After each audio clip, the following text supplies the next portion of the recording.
छात्रों, मैं हूँ शालिनी। मुझे आशा है कि आप सभी का दिन अच्छा बीतेगा। पिछले सत्र में हमने अपने देश में लोकतंत्र को अपनाने और पहले आम चुनाव के बारे में जाना।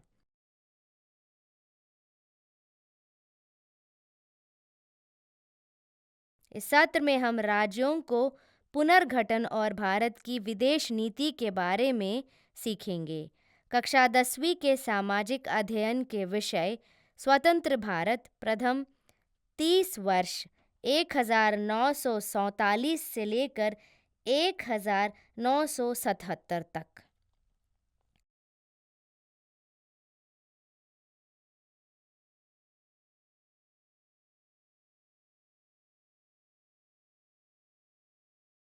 आज के हमारे सत्र में हम निम्नलिखित विषयों पर चर्चा करेंगे।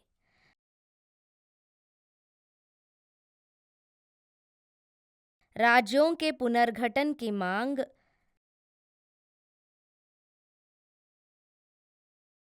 राज्य पुनर्गठन अधिनियम 1956,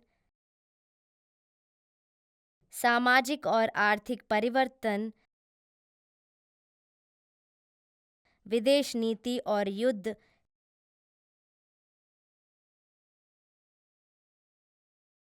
हिंदी विरोधी आंदोलन,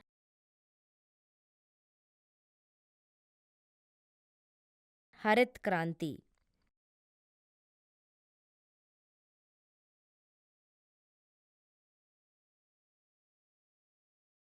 मुख्य शब्द। राज्य पुनर्गठन किसी विशेष क्षेत्र में बोली जाने वाली भाषा के आधार पर राज्यों का गठन।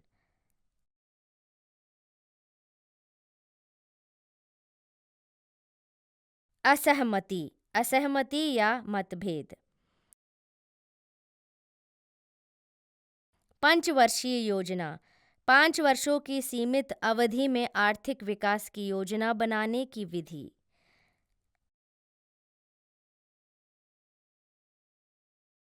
लिंगुआ फ्रैंका उन लोगों के बीच एक आम भाषा के रूप में अपनाई जाने वाली भाषा जिनकी मूल भाषाएं अलग हैं।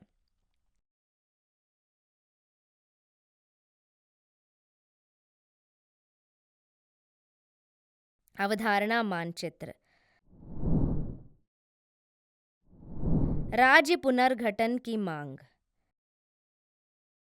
नए राष्ट्र को भाषा के आधार पर राज्यों के पुनर्गठन में चुनौतियों का सामना करना पड़ा।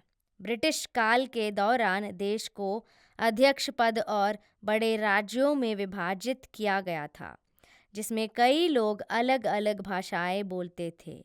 एक भाषा बोलने वाले और सन्निहित क्षेत्रों में रहने वाले सभी लोग ने एक राज्य के तहत संगठित होने की मांग की। इस बात की चिंता थी कि क्या इन मांगों पर सहमत होने से एकता बनाने में मदद मिलेगी या भाषाई विभाजन होगा।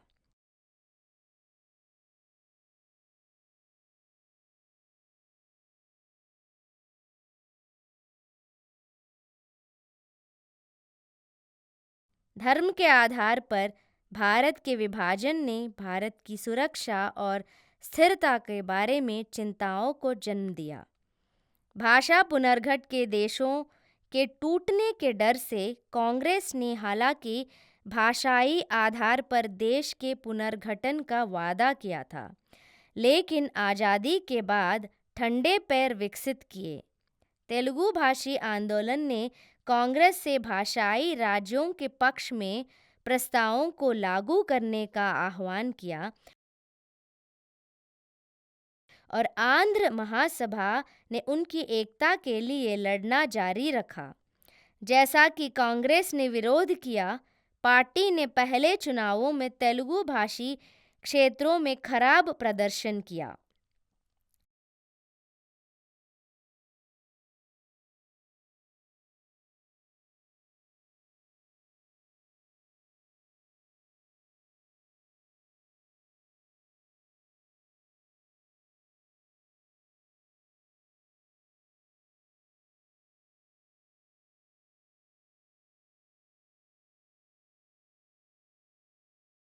राज्य पुनर्गठन अधिनियम 1956।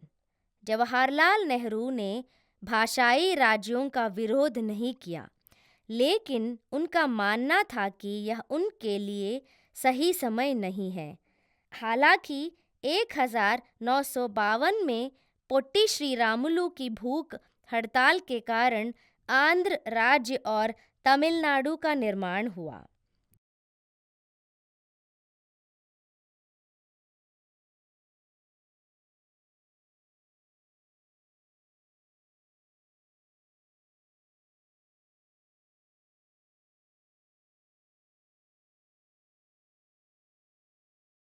पोट्टी श्रीरामुलु एक भारतीय स्वतंत्रता सेनानी और क्रांतिकारी थे।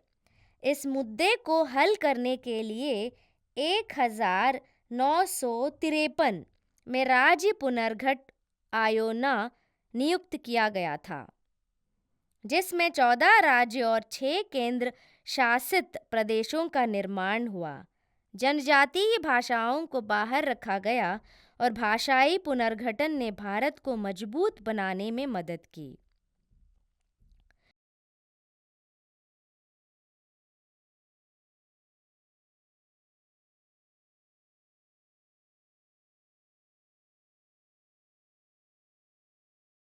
सामाजिक और आर्थिक परिवर्तन। संविधान सभा ने आधुनिक भारत में सामाजिक, आर्थिक और राजनीतिक न्याय को प्राथमिकता दी।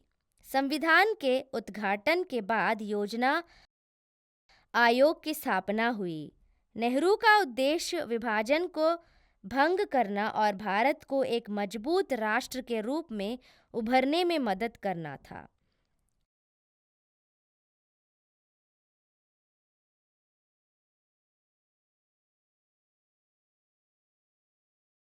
पहली पंचवर्षीय योजना ने भारत के औद्योगिकीकरण के दौरान कृषि, खाद्य उत्पादन, परिवहन, संचार और सामाजिक सेवाओं पर ध्यान केंद्रित किया।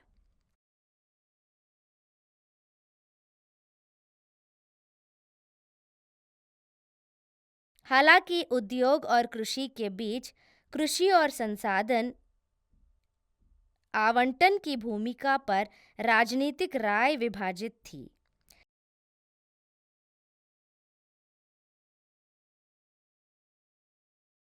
नेहरू ने ग्रामीण क्षेत्र में एक राजनीतिक, सामाजिक और आर्थिक मुद्दे के रूप में कृषि परिवर्तन पर जोर दिया।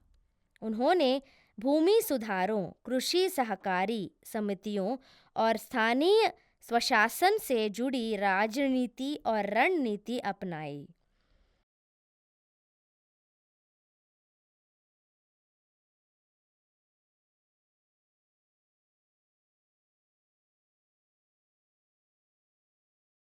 भूमि सुधारों में जमींदारी प्रणाली का उन्मूलन और किराएदारी सुधार शामिल थे, जबकि सहकारी समितियों ने पैमाने और मूल्यवान इनपुट की अर्थव्यवस्थाएं प्रदान की।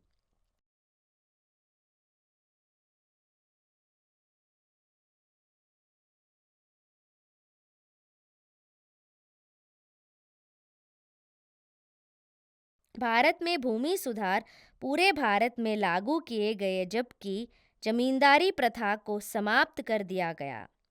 भूमिहीनों को भूमि का पुनर्वितरण नहीं हुआ।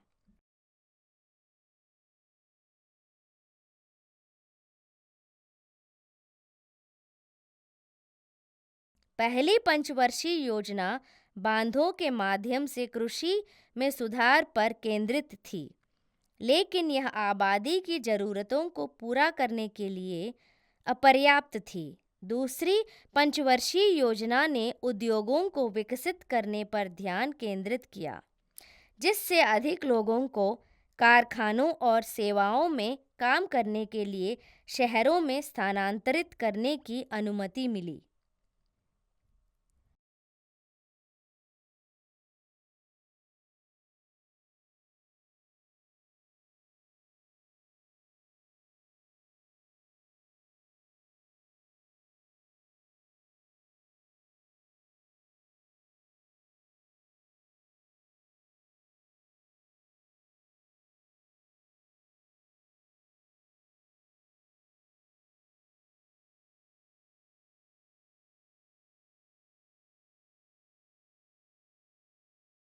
पहली पंचवर्षीय विदेशी नीति और युद्ध।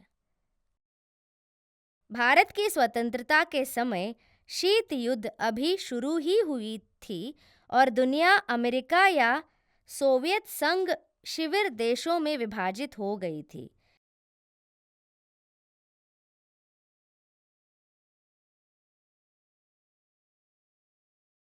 नेहरू ने एक स्वतंत्र विदेश नीति बनाया रखी। इंडोनेशिया, मिस्र और युगोस्लेविया के साथ गुटनिरपेक्ष आंदोलन का गठन किया।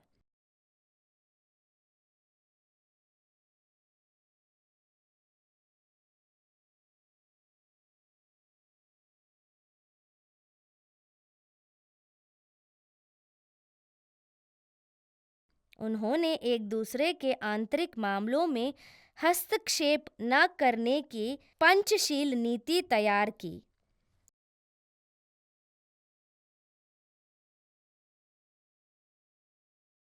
हालांकि भारत को 1948, 1965 और 1907 में पाकिस्तान के साथ और 1962 में चीन के साथ युद्ध का सामना करना पड़ा, जिसके परिणाम स्वरूप मानव जीवन और धन का भारी नुकसान हुआ, खासकर 1962 के संघर्ष में।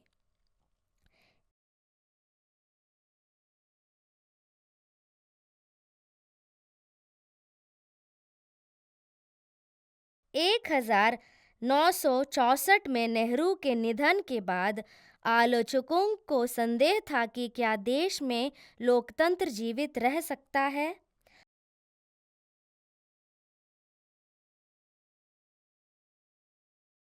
कांग्रेस ने लाल बहादुर शास्त्री को सरकारी नेता के रूप में चुना, लेकिन उन्हें मौलिक मूल्यों और लक्ष्यों को लागू करने में चुनौतियों का सामना करना पड़ा।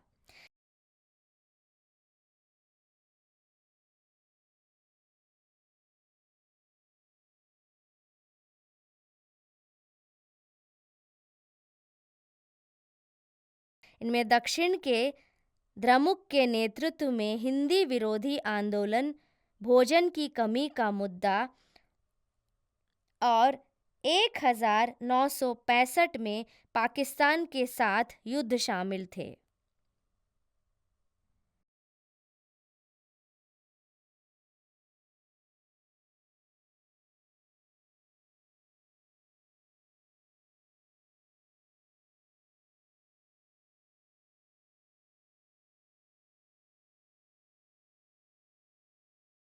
द्रमुक में 1962 के अंतर्गत के आधिकारिक भाषा अधिनियम का विरोध किया, यह मानते हुए कि इसका उद्देश्य देश में और देश भर में हिंदी को आगे बढ़ाना है, जिससे राज्यव्यापी हड़ताल, धरना हड़ताल और मूर्तियों को जलाए गए, जिसके परिणाम स्वरूप पुलिस के साथ झड़पें हुई।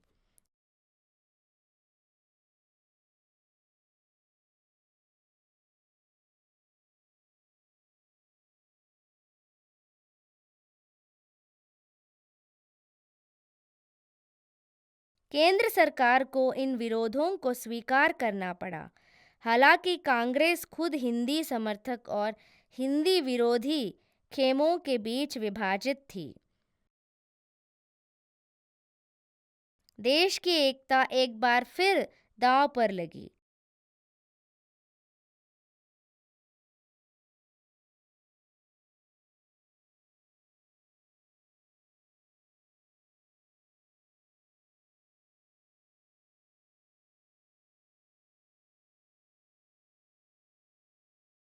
जब चीजें हाथ से बाहर होती दिख रही थी, शास्त्री ने हिंदी विरोधी खेमे के मन को शांति करने के लिए एक समझौता किया।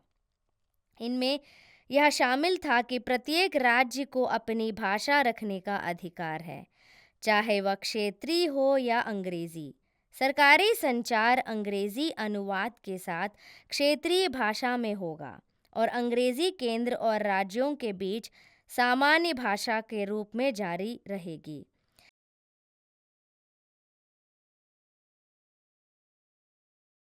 यह स्पष्ट है कि कैसे एक लोकप्रिय सामाजिक आंदोलन सरकार को अपने आधिकारिक रुख पर पुनर्विचार करने के लिए मजबूर कर सकता है।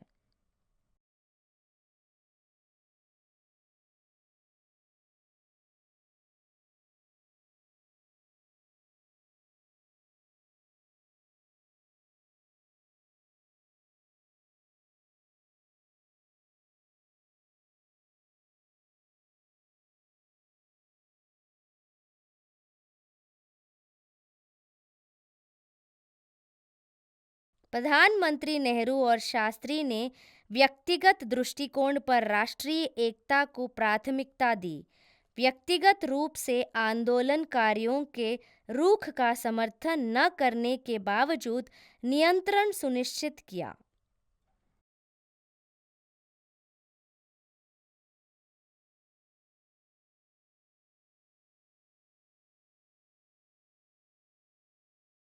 हरित क्रांति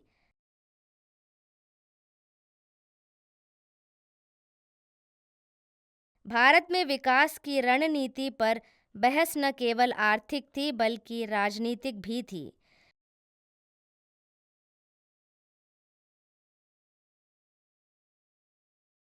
कुछ समूहों ने कृषि में राज्य नियंत्रित और संस्थागत राजनीति या रणनीति का समर्थन किया, जबकि अन्य समूह राज्य नियंत्रण के विरोध में थे।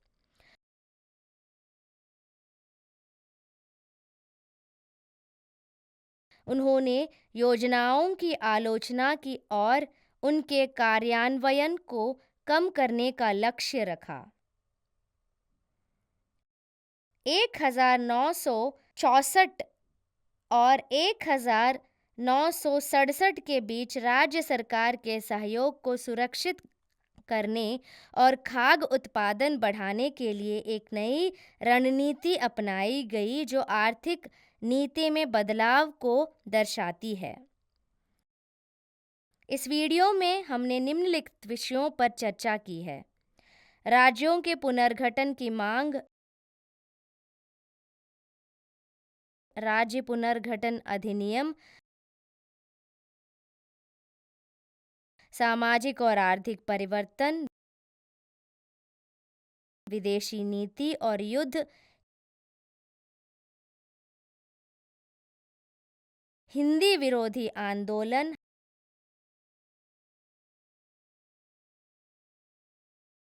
हरित क्रांति।